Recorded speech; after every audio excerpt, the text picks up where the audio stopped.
భారతదేశపు సంగీత చరిత్రలో సంగీత పరమగాను భక్తి పరమగాను ప్రత్యేక స్థానము పొందిన ప్రఖ్యాత వాగ్గేయకారులు పురందర దాసవారు.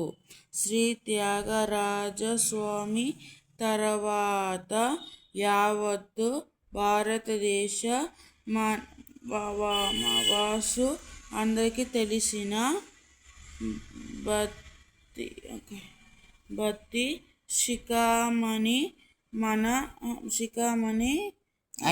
అయిన మన వాగ్గేయకారులు పురందర దాసవారు 1484వ సంవత్సరమున బళ్ళారి జిల్లాలో హంపి యోదగల పురందర గడ్డ అను గ్రామములో జన్మించెను.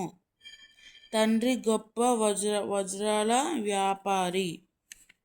తండ్రి పేరు వరదప్ప నాయక్.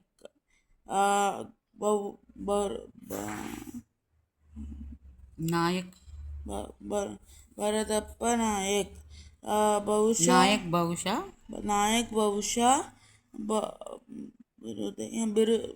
వారి బిరుదై ఉండవచ్చు. తల్లి కమలాంబ మధ్వదేశ బ్రాహ్మణులు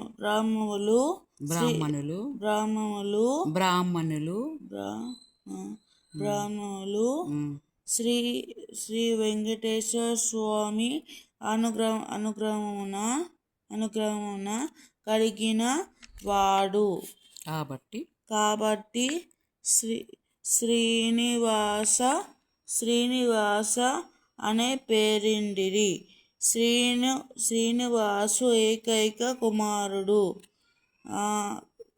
కాబట్టి ముద్దుగా సీనప్ప తిమ్మప్ప తిరుమలయ్య అనే పిలిచేవారు.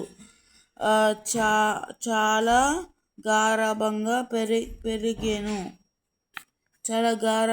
పెరిగెను. శ్రీనివాసు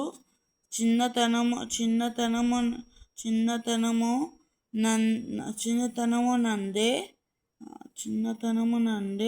కన్నడ సంస్కృతము సంగీతము నందు ప్రావీణ్యత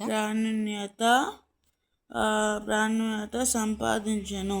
సరస్వతి బాయి అనే బాలికతో 16వ ఏట వివాహం జరిగెను. తెలుగు రాని అబ్బాయి ఇప్పుడు కొంచెం నేర్చుకొని తెలుగులో మంచిగా చదవగలుగుతున్నాడు. ఈ అబ్బాయి పేరు నిఖిల్. ఫస్ట్ ఇయర్ కోర్స్ మొత్తం నేర్చుకున్నాడు. ఫేస్ చూపి నవ్వు. Thank you Anu. Thank you.